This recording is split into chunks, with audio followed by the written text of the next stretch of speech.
Hello everybody. In today's video, I'm going to show you how to track monthly expenses in Goodbudget. Tracking monthly expenses in Goodbudget is all about recording every expense and reviewing it regularly. And here's a clear, beginner-friendly way to do it. First, open any of the web browser you prefer.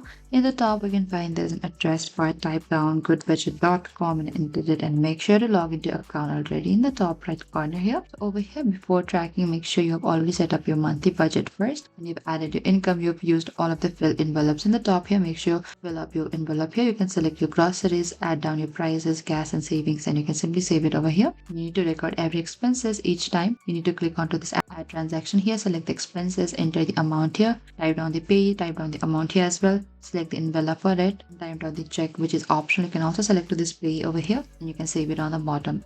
And you can use the reports for monthly summaries on the top here. You can see the report for the spending by envelope, pay, budget, and that is it. This is how you can track monthly expenses in Goodbudget. If you have any queries or confusion, please comment down and we will reach out to you very soon.